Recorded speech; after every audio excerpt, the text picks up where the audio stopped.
What many people don't realize is that essential oils can balance the hormones.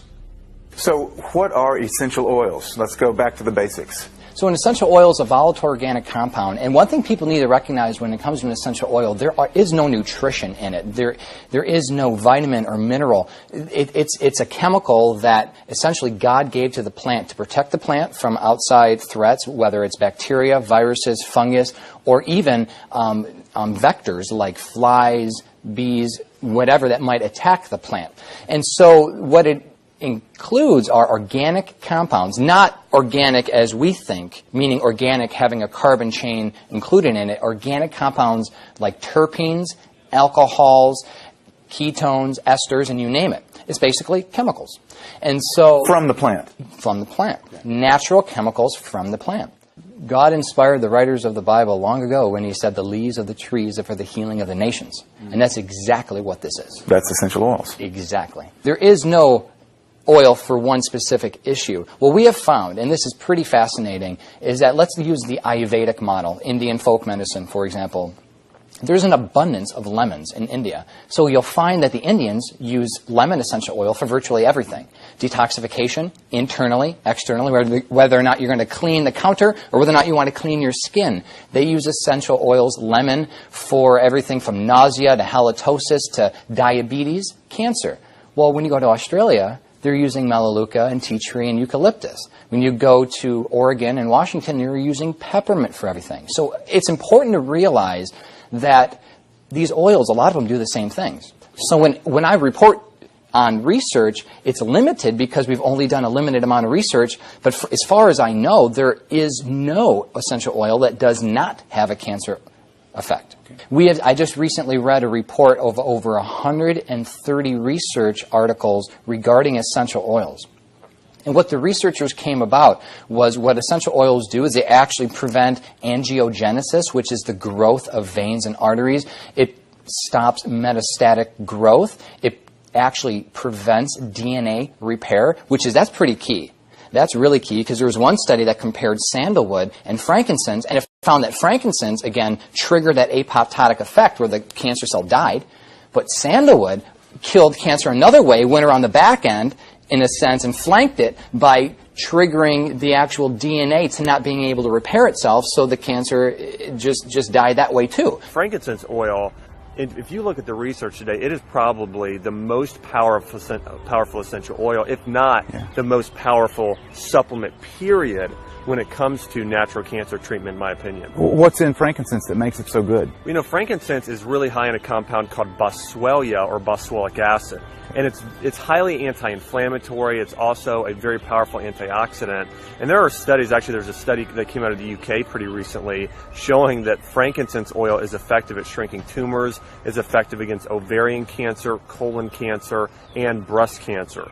And so that boswellia and frankincense, very, very powerful compound at fighting and treating cancer. And one of the most incredible things about frankincense is that, you know, the essential oils themselves are very, very small molecular compounds, and most everybody knows this in cancer treatment, that chemotherapy is not effective at treating any sort of cancer of the brain because it can't pass through the blood-brain barrier, versus frankincense oil, those compounds are so small they can actually pass through the blood-brain barrier and start to reduce that neural inflammation. And so I'll tell you an incredible story. I was speaking recently and had somebody come up to me at the end after talking about essential oils, and she said, I can attest to what you're talking about with frankincense oil. She said, my husband was diagnosed with a brain tumor 6 years ago and was given 3 months to live.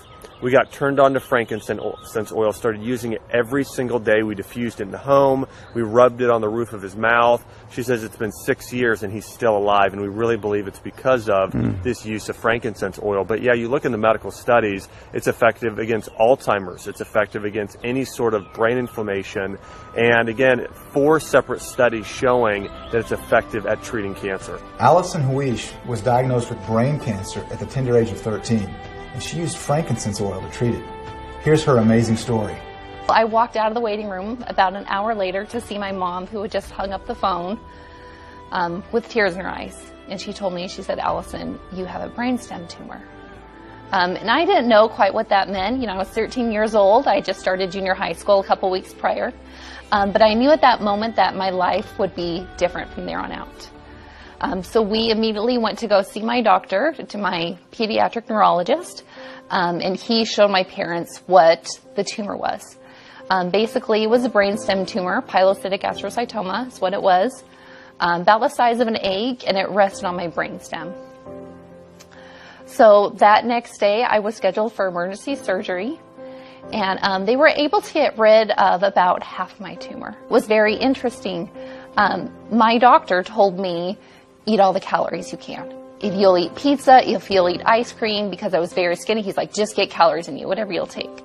But in our research, we learned how nutrition was so important. I needed to give my body good calories to help support good, healthy weight gain, support the cells so I would function better. And then we started doing research on what to do. And of course, many people were pushing us to go see our radiologist and go that direction. My mom and I, we did go meet with our radiologist. And I still, to this day, remember sitting in that room, the feelings that I felt in there. It was very cold. It was very cold. It was not what I wanted to do. And I actually left that appointment, and I grabbed my mom's hand, and I told my Mom, this isn't this process for me. And so she said she had also felt the same way. But we left that radiologist appointment knowing we need something else. And that's where we were really drawn towards essential oils. They kept coming across in a lot of our research. We noticed how essential oils did incredible things. There's medical studies out there showing what essential oils can do. And in particular, with essential oils, we were really drawn towards frankincense essential oil. I love frankincense oil. It's a very powerful oil. I think there's a reason why it's called liquid gold, or why it's one of the oils that the Christ child was given. It's a very, very precious oil. So in the Bible, the wise men that gave baby Jesus the frankincense and the myrrh, you know, maybe they weren't giving him just, you know, precious gifts, they were giving him medicine.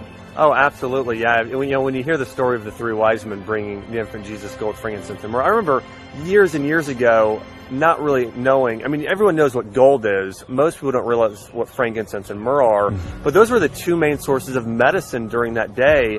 And frankincense actually at the birth of Jesus would have been used, because you look at children right after they're born, oftentimes there's bruising, and sometimes it's a dramatic experience. And so they would have actually rubbed frankincense oil on a child, which actually helps bring down that inflammation and swelling. Also, it's great for supporting and protecting the immune system. So if he was exposed to different types of pathogens at that time, frankincense oil really protects the body. And so absolutely, Ty, I mean, frankincense oil was used as, it was more than just a sweet smelling fragrance. It was, it was the biblically based medicine. Frankincense was used along with something called the holy anointing oil, which was actually had myrrh essential oil. So a lot of people, when they hear frankincense, also start thinking about myrrh.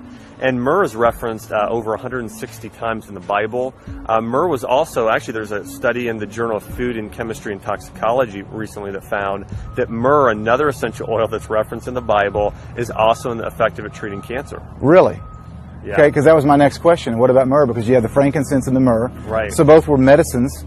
Yeah. Both were sweet-smelling fragrances. And here's something interesting that Dr. Sunil Pai told us last year. From what we're looking at historically, the gold may be referenced as turmeric. Turmeric, or curcumin, specifically the part of the turmeric, but turmeric was sold and cost more than gold at the time. This is during the spice trade, or the trade route. Sure.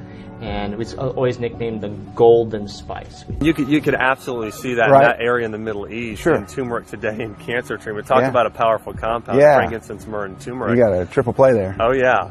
So, but you look at something like myrrh, and it's powerful because it really works on the hypothalamus in the liver. Okay. And so it reduces liver inflammation and also balances hormones. And what happens a lot of times today, a lot of these cancers are estrogen-based cancers. And so what myrrh can do is it really supports the body, very similar, if people have heard of indole 3-carbinol, or the benefits of cruciferous vegetables. Broccoli. It works in a very similar but an even more potent way to where it really helps clear the body of excess estrogen or xenoestrogens that are found in things like soy and plastics and parabens today, and really helps detoxify the liver and also boost a very important antioxidant called glutathione, which supports detoxification. Wow. So that's the way that myrrh essential oil actually helps in fighting cancer. Okay. One of the things that I've had my patients do, including my mom over time, is start creating an at-home frankincense and myrrh body butter and body lotion. And so basically she takes, 10 drops of frankincense, 10 drops of myrrh, along with some coconut oil and shea butter, and makes her own at-home body lotion, rubs, her entire body with that. And really those oils, the great thing about essential oils is those, they've been used as aromatherapy. So those small compounds coming off the body are protecting the body. They're fighting cancer. They're doing some incredible things there, even topically. So all of my patients, or as I mentioned, my mom, take those essential oils and especially put it around that area of the neck. When you put on the neck and the back of the head, you're constantly also breathing in those beneficial compounds. So you're not only absorbing it through your skin, you're breathing it in as well. Absolutely, and that's a good point. Your skin is your body's largest organ, and this is why, this is the amazing thing about essential oils. We've talked about frankincense and myrrh. Other essential oils as well, like lavender and sandalwood, are so incredible at fighting cancer.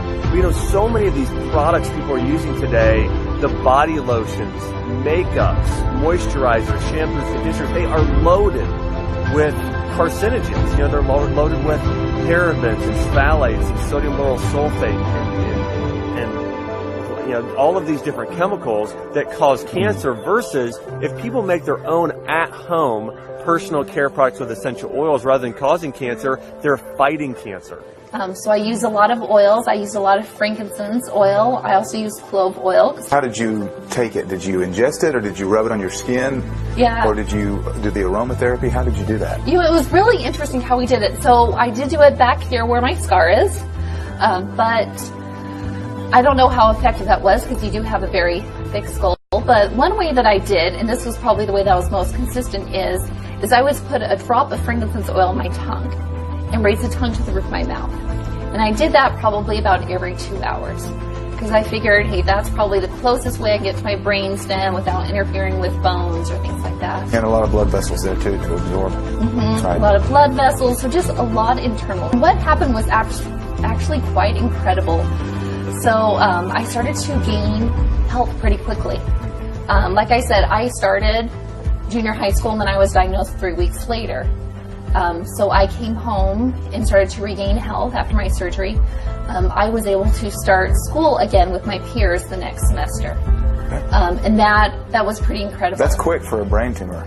You know what? It was interesting. I was only in the hospital for about a week and a half. Most people are in there for about 6 weeks. But once I had my tumor, we started on good nutrition, we started on oils, and I just had an amazing recovery. And that took about 3 years. Okay. It took about 3 years. I would go see him.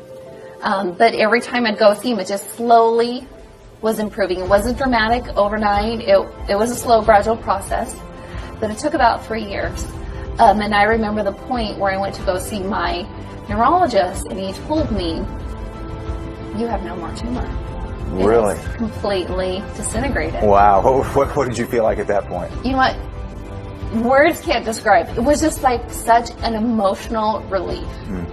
I had been praying and I wanted my tumor to go away. And I was like, I need another chance at life.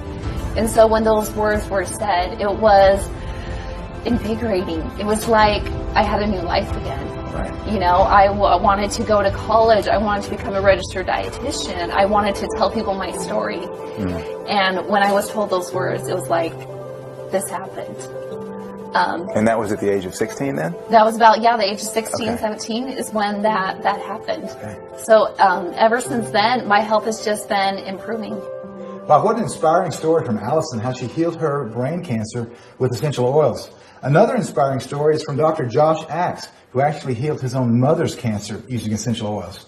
My mom's actually battled cancer twice, and the first time a little over 20 years ago. And it actually came to a shock as our family. My mom was diagnosed with breast cancer at 42. And growing up, my mom was my gym teacher at school. She was a swim instructor. So always really fit, active, and healthy. but yet diagnosed with cancer. And my family lived in what I call the medical model at the time. And, you know, we were always taking drugs. My mom was always taking some sort of medication, but she went and had a mastectomy. She went through rounds and rounds and rounds of chemotherapy. And Ty, I can still remember this day, seeing my mom's hair fall out. I remember looking at her after the chemo treatments and thinking she had aged 20 years in 2 weeks, and just saying to myself, you know, I never want to see anyone have to go through that again. And that's really what drove me into being a physician, is seeing how